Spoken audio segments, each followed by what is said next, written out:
Bulletin में सबसे पहले आपको बताएंगे, विफाकी वजीर अली जैदी ने कहा है कि सिंध हुकूमत की जारी करदा JIT रिपोर्ट असल नहीं। सिंध हुकूमत ने असल JIT जारी नहीं की।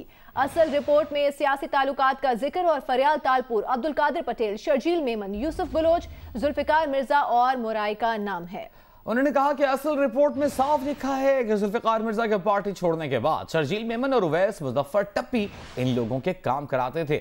सिंध हुकूमत की जारी करदा रिपोर्ट के ऊपर पार्ट 1 लिखा हुआ है। अली जैदी का चीफ जस्टिस से इस मामले का खुद नोटिस लेने का मुतालबा। कहा, पाकिस्तान के सबसे बड़े शहर में जो कत्ल गारत हुई उस पर खुद नोटिस लें। अली जैदी ने कहा कि उन्हें वज़ीर आज़म ने कहा है कि वो उनके साथ खड़े हैं। दूसरी जानिब सिंध हुकूमत का तर्जुमान मुर्तज़ा वहाब ने कहा है कि अली जैदी कहते हैं कि असल JIT उनके पास है, तो वो आई कहां से? कौन लोग हैं जो उन्हें ऐसे कागजात दे रहे हैं? सिंध हुकूमत के तर्जुमान मुर्तज़ा वहाब ने सवाल किया। कहा, क्या वफाकी वजीर इस तरह गैर मुसद्दिक़ा दस्तावेज़ात असम्बली के फ्लोर में दिखा सकता है? अली जैदी ने बड़े बड़े दावे किए मगर खोदा पहाड़ और निकला चूहा। अली जैदी ने असम्बली के फ्लोर पर खुदा की कसम खाकर कहा कि JIT में कादिर पटेल का नाम है। सियासी क़यादत को बदनाम करने के लिए इस तरह की दस्तावेज़ात माजी में भी बनाए गए। अली जैदी साहब ने कहा कि पहली JIT रिपोर्ट बनी, किसी ने दस्तखत नहीं किया उसके ऊपर। ओ भाई, कौन दे रहा है आपको ये JIT रिपोर्ट? बताएं तो सही। अपने लैपटॉप में बैठ के बना रहे हैं आप? सोर्स क्या है आपकी? ये कैसे हो सकता है कि JIT रिपोर्ट बनी लेकिन दस्तखत किसी ने नहीं किया? यानी कि कोई उस JIT रिपोर्ट को ओन करने के लिए तैयार नहीं है। फिर कहते हैं नहीं, एक और JIT रिपोर्ट बनी। हाँ, सिंध हुकूमत ने जो रिपोर्ट लगाई है वो तमाम दस्तखत के साथ है। 7 दस्तखत है उसमें। JIT के हेड का दस्तखत भी है, तमाम लॉ इन्फोर्समेंट एजेंसीज का दस्तखत भी है। एक और JIT है जिसमें 4 दस्तखत हैं और वो JIT रिपोर्ट उन्हें दस्तखत करके भिजवा दी। किसको भिजवाई? सिंध हुकूमत जिसने JIT कॉन्स्टिट्यूट की थी उसको तो नहीं मिली, किसी अदालत में भी जमा नहीं हुई। कौन कौन कौन क्रिएट कर रहा था वो? और मैं सवाल ये पूछना चाहूंगा कि वो डॉक्यूमेंट, अली जैदी साहब एक जिम्मेदार ओहदे पर फाइज हैं, वफाकी वजीर हैं। क्या वफाकी वजीर विदाउट सिग्नेचर डॉक्यूमेंट्स को फ्लोर ऑफ द हाउस पर लहरा सकता है? क्या वो इतने बड़े बड़े संगीन इल्जामात एक सादे कागज के बेसिस पर कर सकता है? MQM हकीकी के सरबराह आफाक अहमद का कहना है कि उन्होंने हमेशा साफ सुथरी सियासत की है। जुल्फिकार मिर्जा से मुलाकात जुल्फिकार मिर्जा के वज़ीर दाखिला बनने की बुनियाद पर हुई। आफाक अहमद को JIT से नहीं डराया जा सकता। कराची में प्रेस कॉन्फ्रेंस करते हुए आफाक अहमद का कहना था कि JIT से उनकी साख मुतासर करने की साजिश की गई है। इस JIT की कोई हैसियत नहीं। सुप्रीम कोर्ट मामले का अज खुद नोटिस ले। उनका कहना था कि इस JIT से ब्लैकमेल नहीं होंगे और ना ही अपने उसूलों से पीछे हटेंगे। कराची और सिंध के लोगों के साथ ज्यादती की जा रही है, इससे मुंह नहीं मोड़ा जा सकता। और 2016 के बाद से पब्लिक नहीं की गई। अभी जब पब्लिक की गई तो इसमें आफाक अहमद का नाम है कि आफाक अहमद से जुल्फिकार मिर्ज़ा साहब जेल में मुलाकात उन्होंने की। बिल्कुल मुलाकातें की। होम मिनिस्टर की हैसियत से वो सिंध गवर्नमेंट का हिस्सा थे। जुल्फिकार मिर्ज़ा साहब मेरे पास एक नहीं 2 मरतबा आए। उस मुलाकात के अंदर प्लेजेंट्रीज एक्सचेंज की गई, इसके अलावा कुछ बात नहीं हुई, यानी पॉलिटिकल डिस्कशन भी नहीं हुई। लेकिन मुझे लगता है यही कि उस मुलाकात को एक्सपोज किया गया कि हाँ भाई आफाक अहमद की जुल्फिकार मिर्ज़ा से मुलाकात हुई है। और उसके बाद जरदारी साहब ने उनको मना किया कि भाई आप रुक जाइए, क्योंकि अल्ताफ़ के साथ मामलात या मुत्तहदा, उस वक्त की मुत्तहदा के साथ मामलात तय करना थे। तो ये कोई सेशन ऐसा नहीं था जिसको हम ये कहें कि साहब ये सेशन बहुत इंपॉर्टेंट था, मुलाकात हुई, को मामलात तय हुए, कतन नहीं। हुकूमती कारकर्दगी को लेकर लीगी रहनुमाओं के वज़ीर-ए-आज़म इमरान खान पर वार। ख्वाजा आसिफ ने कहा कि 2 साल में अवाम को जहन्नुम में धकेल दिया गया। हुकूमत की सरपरस्ती में आज माफिया पल रहे हैं। आटा महंगे तरीन दामों मिल रहा है, बिजली नापैद और महंगी होती जा रही है। एहसन इकबाल का कहना था कि नालायक, नाअहल और ना तजर्बेकार हुकूमत के हाथों पाकिस्तान का मुस्तकबिल तबाह हो रहा है। उन्होंने कहा कि जाली लाइसेंसों वाले इस पायलट को निकालना ज़रूरी है।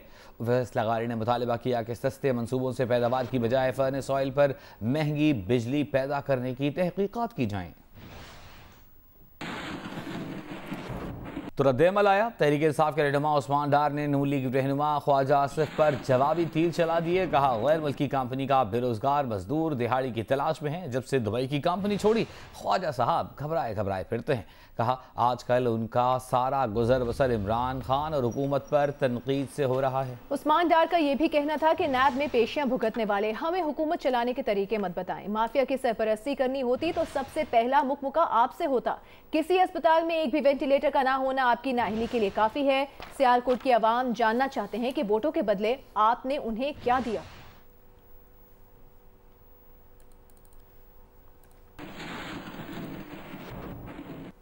तहरीक इंसाफ का के इलेक्ट्रिक हेड ऑफिस पर धरना, जो तारें उतारी गईं उनका वजन कितना था, वो किस रेट में बिकी, ये सवाल उठाया फिरदौस शमीम नकवी ने। उन्होंने कहा कि हम के इलेक्ट्रिक के खिलाफ सुप्रीम कोर्ट जाएंगे। फिरदौस शमीम नकवी ने कहा कि चीफ जस्टिस साहब इस मामले का आज खुद नोटिस लें। जब तक के इलेक्ट्रिक के मुस्बत जवाब बतौर तहरीर में हमें नहीं मिलेगा, हम यहाँ रहेंगे।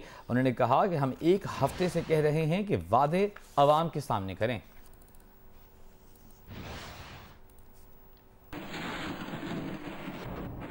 ISPR की जानिब से जारी बयान में कहा गया है कि कैप्टन कर्नल शेर खान शहीद निशान हैदर की 21वीं बरसी उनके गांव सुआबी में मनाई गई, जबकि हवलदार लालक जान शहीद निशान हैदर की 21वीं बरसी उनके आबाई गांव गजर में मनाई गई।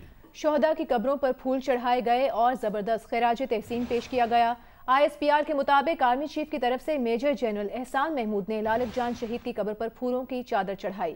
कमांडर पंजाब रेजिमेंटल सेंटर ने कैप्टन कर्नल शेर खान की कब्र पर फूलों की चादर चढ़ाई। तकरीबात में मुख्तलिफ शोबाए जिंदगी से ताल्लुक रखने वाले अफराद ने शिरकत की।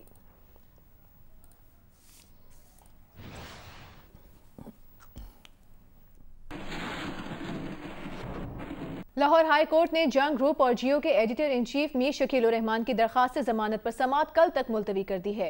मीर शकील उर रहमान के वकील अमजद परवेज ने दलाइल दिए कि नैब रेफरेंस में एक लफ्ज भी ऐसा नहीं जिसमें कहा गया हो कि मीर शकील उर रहमान करप्शन के मुर्तकिब हुए। वकील रहनुमा आजम नजीर तारड़ एडवोकेट का कहना था कि यह मामला अथॉरिटी और अथॉरिटी के दरमियान है। दोनों में से अगर किसी को इतराज नहीं तो 34 साल बाद शिकायत कुनंदा कहां से आ गया। देखिए लाहौर से रिपोर्ट।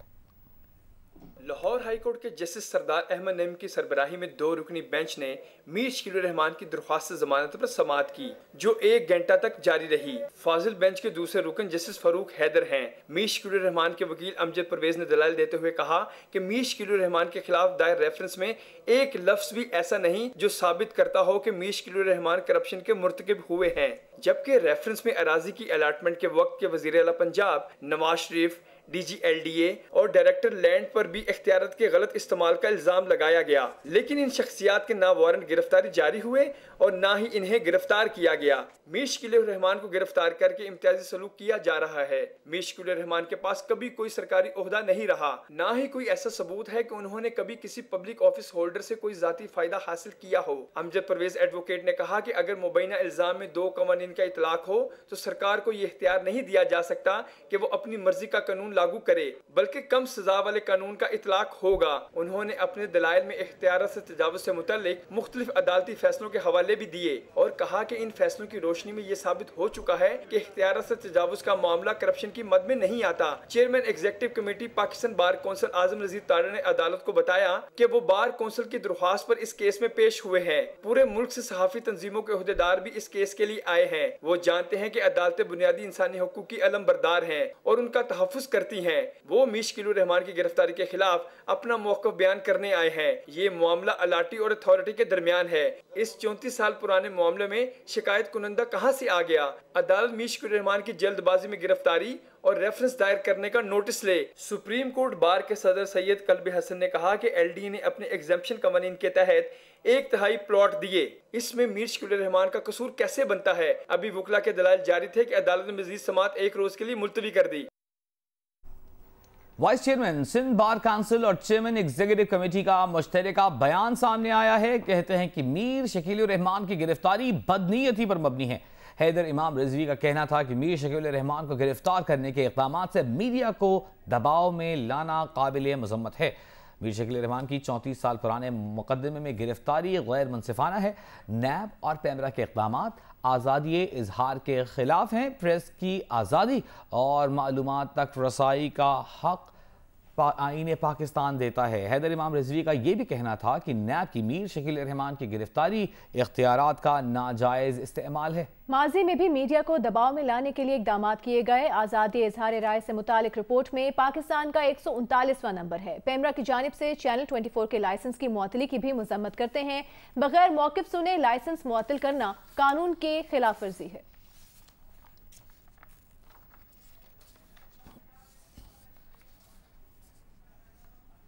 कायदे हिज़्ब इख्तिलाफ कौमी असम्बली मोहम्मद शहबाज शरीफ ने स्पीकर असद कैसर के नाम खत लिखा है, जिसमें कहा गया है कि मौजूदा हुकूमत में दीगर शोबों की तरह मीडिया भी इंतहाई तबाहकुन हालात से दो चार है। मीर शकील रहमान की गिरफ्तारी इसकी वाज़ेह तरीन मिसाल है। खत में लिखा गया है कि हुकूमत ने मीडिया की आवाज़ दबाने के लिए पहले इश्तिहारात की बंदिश जैसे आमिराना इक़दाम का सहारा लिया। शहबाज शरीफ ने मजीद लिखा कि मीर शकील रहमान की गिरफ्तारी को वकला बरादरी और सहाफ़ती तंजीमें भी इंतकामी कार्रवाई करार दे चुकी हैं। ये मामला मीडिया की आज़ादी के हवाले से मौजूदा हुकूमत की अदम बर्दाश्त का सबूत है। जमहूरियत और दस्तूर की हुक्मरानी में मीडिया रियासत का चौथा और बावकार सुतून है। शहबाज शरीफ ने मुतालबा किया कि मीर शकील रहमान को फौरी रिहा किया जाए और चैनल 24 की बंदिश फिल फौर ख़त्म कराई जाए। कायदे कानून से मुताल्लिक़ उमूर हल करने के लिए पार्लिमानी कमेटी तश्कील दी जाए।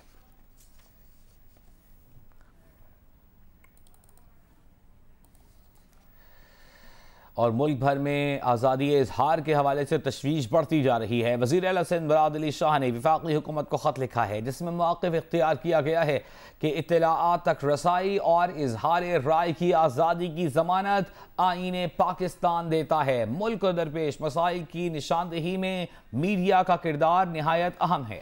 वज़ीर आला सिंध ने खत में लिखा है कि ये बात अफसोसनाक है कि वफाकी हुकूमत मीडिया को कंट्रोल करने की पॉलिसी पर गामजन है। टीवी चैनल्स की बंदिश और मीडिया की आज़ादी को सल्ब करना खिलाफ आईन है। वज़ीर आला सिंध ने दरख्वास्त की है कि मीडिया हाउसेस के खिलाफ कार्रवाई से गुरेज किया जाए।